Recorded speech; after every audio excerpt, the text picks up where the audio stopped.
Bismillahirrahmanirrahim. Assalamualaikum warahmatullahi wabarakatuh. Good night everyone. Thank you for joining us today. My name is Cantika Beni Oktasari and I will be moderating today's presentation. We are excited to share our project on design of reinforced concrete structure with ordinary moment frame in low seismic region with you.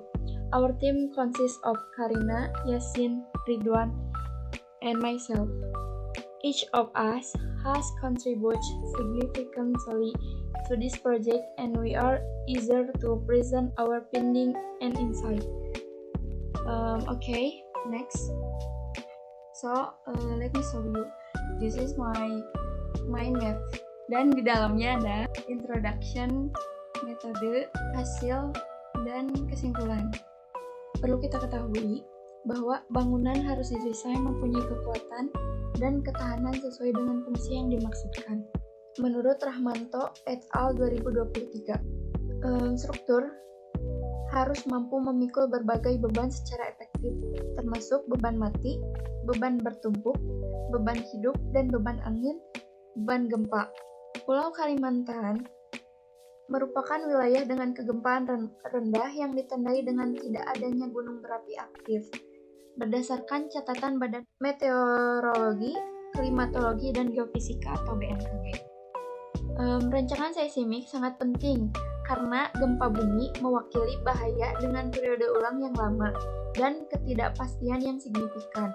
Misalnya, bangunan kategori desain seismik B dapat menyebabkan kerusakan atau keruntuhan yang signifikan jika tidak dirancang dengan baik. Oleh karena itu, meskipun sebuah bangunan tidak mengalami gempa bumi yang signifikan, insinyur struktur harus menyelesaikan proses desain seismik secara menyeluruh untuk memenuhi persyaratan peraturan bangunan SNI sesuai dengan pedoman perancangan ketahanan gempa Indonesia pada bangunan gedung dan struktur. Yang kedua ada lokasi penelitian atau bisa disebut dengan research location. Lokasi yang dijadikan studi kasus di dalam penelitian ini adalah toko Grand Mall Singkawang, sebuah pusat perbelanjaan di Singkawang. Mall ini didirikan pada tahun 2015 dan terdiri dari 5 lantai. Sebagai pusat perbelanjaan di Singkawang Grand Mall ini memiliki banyak tenan atau penyewa yang ternama secara nasional dan internasional. Next ada metode analisis. Perancangan suatu bangunan meliputi rancangan pendahuluan, analisis struktur, pemeriksaan perilaku struktur, rancangan penguatan, dan rancangan fondasi. Desain awal menentukan dimensi minimum yang digunakan dalam pemodelan analisis struktur yang mampu mengacu pada SNI. Desain awal juga mencakup pengukuran awal balok, plat, dan kolom, serta penentuan elevator dan tangga. Penentuan kategori desain seismik dan pemilihan sistem rangka pemikul momen juga dilakukan. Setelah menentukan kategori desain seismik, sistem rangka pemikul momen dapat dipilih dari tabel, seperti data collection, lalu berikutnya ada preliminary design, lalu modeling and structural loading, selanjutnya ada inspection of structural behavior, lalu reinforcement design, selanjutnya ada foundation design dan cell site. Oke, next. Di sini ada hasil dan pembahasan atau bisa kita lihat secara bersama. Di depan ada crucial and discussion, yaitu hasil dan pembahasan. Di sini next ada analisis struktural. Berdasarkan hasil desain awal, bangunan yang dirancang masuk dalam kategori desain seismik B, sehingga dapat digunakan rangka penahan momen biasa dengan faktor modifikasi respon R sama dengan 3, faktor kuat lebih sistem sama dengan 3, dan faktor amplifikasi defleksi CD sama dengan 2,5 sesuai tabel 12 SNI 1726 tahun 2019. perlu diperhatikan bahwa torsi aksidental tidak perlu dimasukkan dalam penentuan gaya gempa E dalam desain struktur pada struktur yang tergolong seismik kategori B. Dengan ketidakteraturan struktur horizontal tipe 1B menurut pasal 7.8.4.2 SNI 1726 tahun 2019. Desain kategori seismik B tidak mempunyai akibat bila mempunyai ketidakteraturan mendatar tipe 2 sesuai tabel 13 SNI 1726 tahun 2019.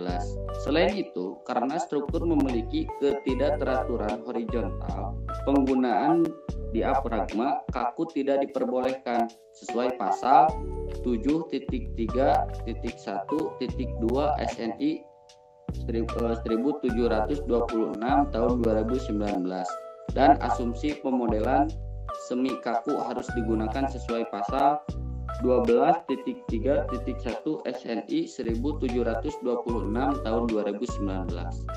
Okay, the next reinforcement design. In this design, there are two types of columns with lengths less than 5 times the cross-section column, namely pedestal columns and columns around the stairs, so that these columns may have a shear capacity of at least two conditions according to section 80.3.3 of SNI 2019. The author choose shear capacity, including 0E, the overstrength factor, is valuable 3 for ordinary moment frames according to section SNI 2019. The shear, force, and bending moment increase in a column with a shorter height due the cross-section increase stiffness, Ramin and Mehrab for 2040. Columns are subject to high shear force, which can result in premature brittle failure. Based on the result, minimum transfer reinforcement is sufficient. Okay, for foundation design. Foundation design includes foundation bearing capacity and file cap reinforcement design. Besides, foundation bearing capacity is the largest among the group bearing and block bearing capacities. The foundation is planned using hollow spoon fill dimension 500 x 500 mm with a depth of 20 meters because, based on the SPT data, a hard layer is at a depth of 20 meters and above. Hollow spoon fill is permitted to be used in low seismic areas. Spoon fill with concrete infill can be used in moderate earthquake areas due to their special ductility by NERV 2000, Irawan et al. 2020. While hollow spoon fill can be used in low earthquake areas such as seismic design categories A and B. File caps consist of two types, namely file caps with 2 files and 4 files. It should also be noted that distributes reinforcements it also used to have control the cracking of file caps. Jadi maksudnya adalah untuk perencanaan fondasi ini meliputi daya dukung fondasi dan perencanaan perkuatan kepala tiang. Dengan daya dukung yang direncanakan menggunakan tiang pancang berongga berdimensi 500 x 500 mm dengan kedalaman 20 meter. Karena berdasarkan data dari SPT, terdapat lapisan keras pada kedalaman 20 meter ke atas. Untuk tiang pancang berongga ini juga diizinkan digunakan di daerah yang memiliki seismik rendah.